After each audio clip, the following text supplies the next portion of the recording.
Main feature is just starting. Going in now, you will see a complete performance of the latest innovation from Hollywood, talking pictures.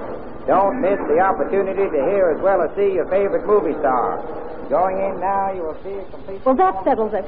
Settles what, Hilda? My career. Bill, I'm going to Hollywood. I'm going to play in pictures. Oh, don't jump from the frying pan into the fire, darling. What do you mean? Well, now, look. You haven't had a very good season on the stage, even with all your experience. And you don't know the first thing about the movie. Listen, Bill, you know what makeup will do for me. I can get by on the stage, all right. Yes, I know, the darling, shadows need voices. I've got a good voice, and I can act. They need me. But, darling... Nothing at all. I'm going to Hollywood and get into the movies.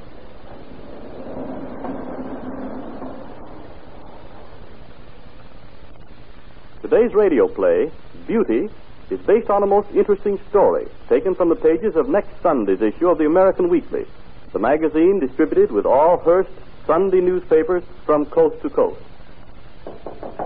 Come in. Mo. Yeah, sure, certainly. Is everything arranged? Listen, when Mo Boystein is arranging a screen test for an artist, everything is arranged. I mean, are they ready for me? Yeah, sure, certainly. Butler sent me over. I should see if you was already yourself already. I am. How do I look, Mo? Terrific. What? I mean, you look great. By us in Hollywood, anything great is terrific. Oh. Yeah, sure, certainly. Pictures is a big industry, no? You can't use a small adjective about a big industry. You know your line? Sure, but it's going to be funny saying into myself, I wish I were going to play the scene with somebody. You are. What? Didn't I told you I got everything arranged? You're going to play the scene with me? Why, Mo, are you going to have a screen test, too? No, but I used to be an actor, so I'm going to read your cues to you from just outside of the camera range. My voice will be recorded, but not my manly beauty. I see. I'm sure that'll help me, Mo. I can't tell you how much I appreciate it. Hey, what's an agent for? Now, look, Hilda. Remember to turn your head or your body slow. Because if you're moving too quickly, you'll be just a blur. I'll remember. And don't forget, this is a moving picture, so don't pause, and don't try to hold still, and don't get out of camera range, and don't turn your back to the camera, Now, and don't wait, forget... please, for heaven's sake, Mo, don't give me any more don'ts. I'll be scared to even face the cameras. Oh, okay, Hilda. Let's go. Oh, sunshine and fresh air. Gee, the world's a beautiful place after all. Well, come on, Mo, let's get it over with. Why not, why? Hey, you sound like you was going to the electric chair. Well, screen tests and electric chairs have one thing in common. They both can give you a terrific shock. Hey, I never thought of that. Well, here we are. All right. Come on. Quiet. We're all ready for you, Miss Hanson. I'm ready for you, Mr. Butler. Now, I've marked the camera range to you on the floor. Just stay within those chalk lines. All right, I'll try to, Mr. Butler. Let's see your makeup. All right. Pete, hit him for a setup. Over here, please, Miss Hanson. Here's a script, Mo. Okay, now don't be noisy, Hilda. You look colossal. Another compliment, I hope. Now, let's see. Face this way so the cameraman can get the angle. How's this, Fred? Okay. Now, over here. How's this, Fred? Oh. How's the lights, Pete? Okay. Now, this is the microphone over your head, Miss Hanson. Give us a line so the recorder can get level on your voice. Any line, Mr. Butler? Any line. Save him, Pete. Save yourself, Cecil. Somebody's got to stay here, so it may as well be I. Okay for sound? She's a whisper. Try her across the mic. Your S's are a bit shishy, Miss Hanson. I'll just turn the mic and I think you'll be better. Try it again. Save yourself, Sam. Somebody's got to stay here, so it may as well be I. Okay for sound? Okay for sound, but she's inclined to be a squealer. Hold her down. I realize, Miss Hanson, that on the stage you have to project to get your speeches across to the balcony. Yes, Mr. Butler. Well, now, in pictures, every seat is a front row seat. Don't try to project. Please take it more naturally. All right, I'll try, Mr. Butler. Now, let's see. What's the script calls for here? Oh, you have to come in, answer the telephone, and then you tell Cecil what has happened. Okay, let's shoot it. Come into the camera range, Miss Hanson, when I call camera. Yes, sir. Hit him, Pete. Think your motors. Okay for sound. We're sunk. Camera.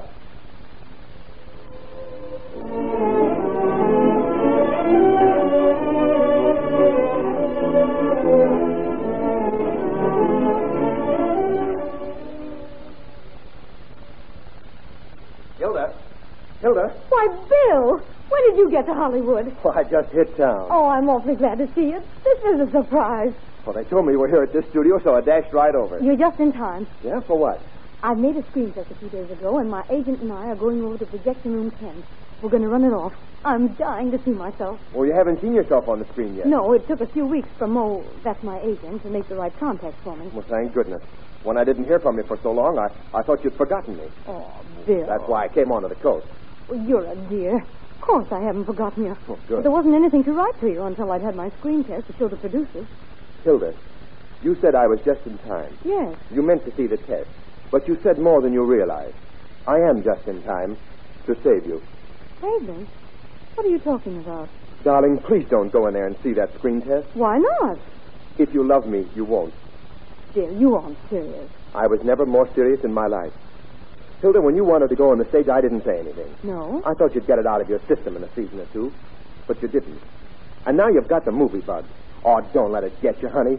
Come on back to New York and be Mrs. Bill Jordan. Don't be silly, Bill. I can't go back now. Of course you can. Listen, Hilda. If you see that test in there, you may never come back to me.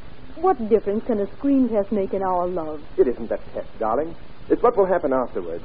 I don't want all your time taken up with pictures and interviews, personal appearances and publicity stunts.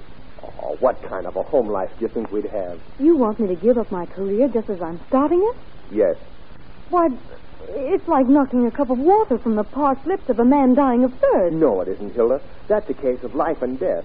But a movie career isn't vitally important. Oh, it isn't? No. That's just like a businessman. Bill, you haven't the faintest appreciation of art in any form. Yeah, I appreciate you. You'll excuse me, please. Oh, Mo!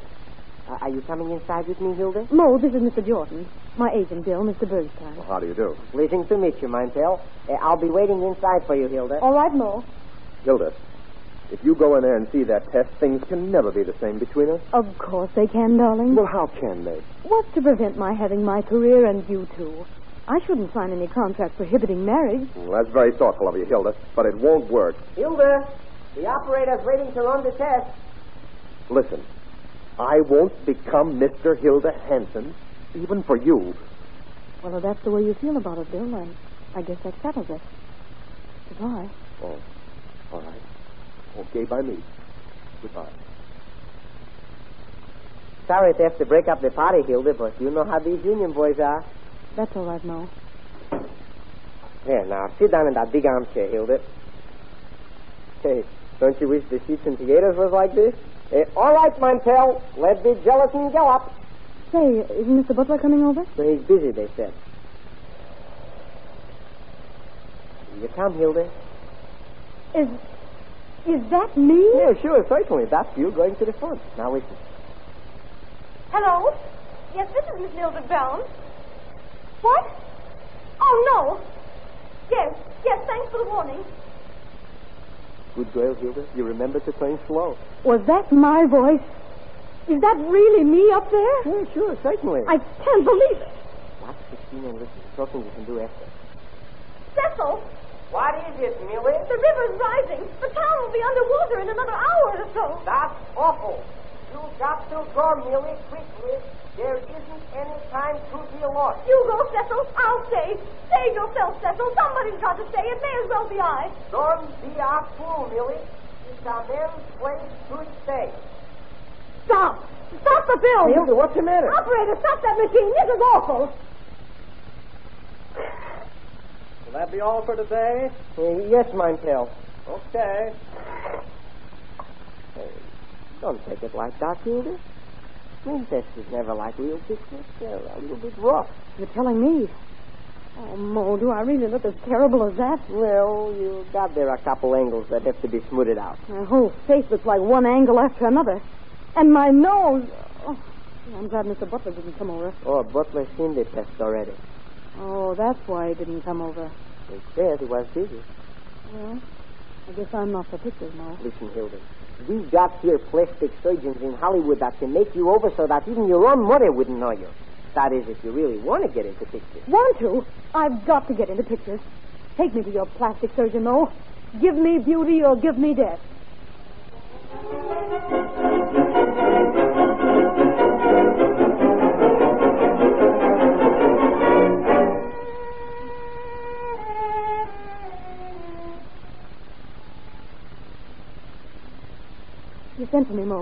Have you a part for me? No, I'm sorry, Hilda. Oh, Hey, the doctor did a good job, didn't he, Hilda? yes. He gave me screen duty, all right. It's been 3 months now, and I haven't had any job yet. Well, it takes time, Hilda. I can't pull jobs out of our heads like a magician. Yes? Ask him to wait a few minutes. But, Mo, I've had stage experience. That ought to mean something. Sure, Hilda, sure. It helps. And now, after undergoing those operations, I've got a movie face. Yeah, you look perfect, all right, Hilda. Then why can't I get a job? Why won't the casting director use me? Have I a glass of water, Hilda? No, thanks. You haven't answered my question, Mo. Why won't the casting director use me? Well, I'm glad you asked. That's why I sent for you. Hilda, I always been square with you, ain't I? Yes. I never gave you a bum steer. No. Well, I'm going to tell you the truth. Your face is too perfect. Too perfect? Yes. The casting directors, they're going in now for character, not beauty. What? Yeah, they're only interested in irregular features. The skin type is out. Out? This perfect camera face of mine is out. I've gone to all of this trouble for nothing. Don't take it like that, Hilda. You know pictures, they're always going in cycles. They're all for gangsters or they're all against them. They can't see nothing but the rugged type, so they won't use nothing but Greek power. It's the same thing with engineers. This year, it's unusual types they're looking for. Oh, thanks, Mo. I know you're trying to make it easy for Well, me. I'm telling you the truth, Hilda. The wheel will give a turn, and you'll come out on top next time, maybe. Maybe. Hey, you'll be excusing me a minute. A fella's waiting outside to see me. Don't go yet. Well, Hilda Hanson, you asked for beauty or death. You got the beauty, but it's of no use. You're a fool. You threw away love for a career that never came. You suffered for a lost cause. Well, one or two of these, and you'll suffer no more. Hilda, don't take that. Hilda, how could you do such a thing? I gave up everything for my career, Mo. Now that's gone, I haven't anything left. Why not? Why, listen, I got a fella out there. He wants to sign you up for a long-term contract. Mo, you aren't just saying Yes, that. I'll prove it. I'll bring him in. And maybe he won't want me when he sees me. Why not? Why? You're just his type. Bill! Oh, Bill, what are you doing here? Mo sent for me. But Mo said somebody wanted to sign me up on a long-term contract. He was right. I do. You do. Yeah, sure, certainly. As my wife. Well, what do you say, Hilda? Oh, Bill. Oh, darling. Am I an agent?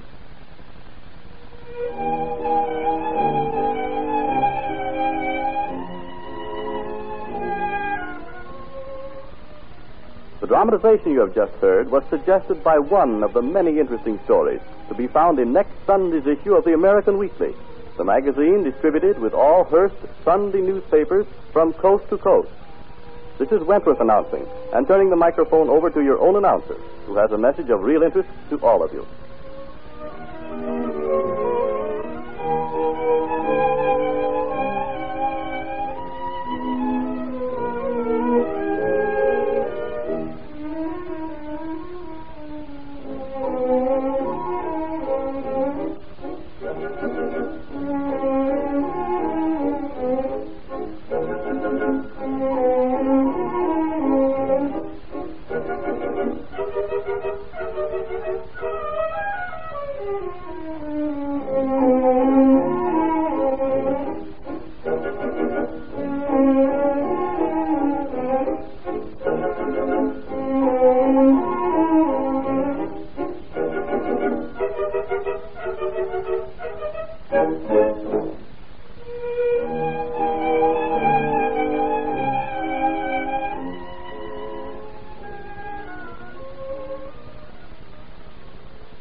You wanted to see me, Father? Yes, Ruby.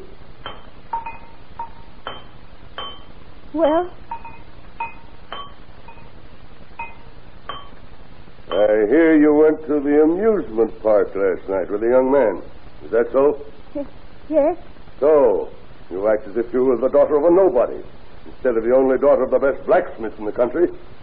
You have no consideration for me. But I don't see what harm there was. Of course you don't. How could you? You never stop to consider others. Always yourself comes first in your thoughts. But there's nothing wrong in I'll teach you what's wrong, young lady.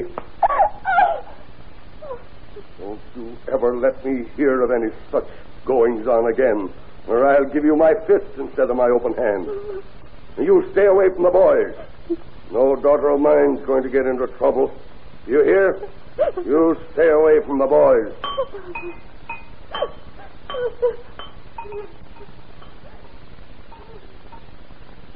Today's radio play, Freedom, is based on a most unusual story taken from the pages of next Sunday's issue of the American Weekly, the magazine distributed with all Hearst Sunday newspapers from coast to coast.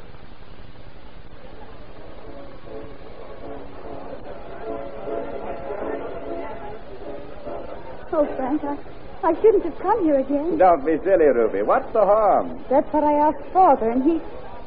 Oh, I know I shouldn't have come here again. What did your father do to you, Ruby? Nothing.